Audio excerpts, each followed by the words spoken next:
Assalamu alaikum warahmatullah. Mutane da dama sun ɗan yi tambayoyi akan yaya ake saita alert ko kuma alarm za a ce na farashi a TradingView. Ma'ana kai ne ka zo ka yi analysis ɗinka kamar wannan yadda kuke gani, sai kuma kake tunanin kasuwar sai ta zo nan wajen maybe kafin ta koma sama. To sai ya zamana kana buƙatan a ce ka samu farashi alal misali ma idan ya zo nan misali, in ya zo nan to a nan kake so a sanar da kai sai ka dawo ka shiga. To abin da za ka yi akwai hanyoyi guda biyu amma duka zan nuna mana su, amma wadda ya fi amfani shi za mu fi mai da hankali a kai. So target ɗinmu muna so sai kasuwa ta zo wajen $1.1 kafin mu shiga a iya misali analysis da muka yi kenan. To shi kenan kawai sai mu zo nan wajen settings ɗin nan, kawai sai mu danna. Da mun danna ga alama nan kun gan shi alert. Da mun danna alert zai kawo mu nan. So abin da za mu yi a nan sai mu danna create alert. Da mun danna to ga wannan zai nuna mana nan wajen ga price, ga token ɗinmu, ga price, wannan kuma order ne, ma'ana sai ya yi kaza sai ya yi kaza. Abin da ake nufi shine me kake so ya yi, crossing ne ya je sama ko ƙasa, ko kuma crossing sama kaɗai kake so in ya taɓa sama ko kuma in ya taɓa ƙasa. Ga su nan idan ka bar shi a farkon nan zai ko sama ko ƙasa inda wannan ɗinka ya kai a nan zai tsaya. In ka bar shi a nan kuma idan ya je sama kenan, wannan kuma ta ƙasa, wannan kuma greater than idan ya wuce farashi kaza, wannan in ya yi ƙasa da farashi kaza, wannan kenan a misali.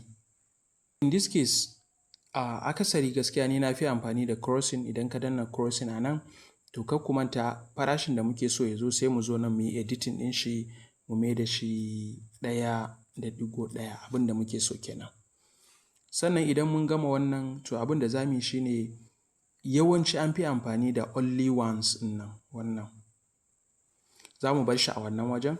To akwai kuma message, shi kuma message zai nuna mana bayanin misali idan kana wasu harkokinka sai ka ga alert ɗin a saman wayarka ta fito, to maybe in ba ka yi tunani ba ko wasu abu sun shiga wanka sai ka ga kamar rasa na menene. To shi ne amfanin wannan message ɗin da kuke gani. Za ka iya shiga message in ka danna shi, za ka iya ba shi suna misali a ce zan shiga Kaito, sunan token ɗin kenan misali. To shi kenan sai a message ɗin kuma ya zo nan, idan Kaito ya yi crossing wannan zan shiga sai ka yi creating. Da ka yi creating shi kenan ka riga ka gama, amma kuma ka tabbata cewa notification na TradingView a kunne yake. Inda za ka same shi shine ka je settings na wayarka ka duba notification, sai ka je ka duba applications a ƙasa, kowane waya da irin nashi amma bari in nuna muku yadda yake a nan. Ok, a nan ga shi nan wannan notifications ne za ka je ka buɗe. Idan ka buɗe so ya danganta daga wayoyin da kuke amfani da shi. Ga nan applications nan da yawa, to sai ka nemo ina TradingView yake. Sai ka nemo ina TradingView yake.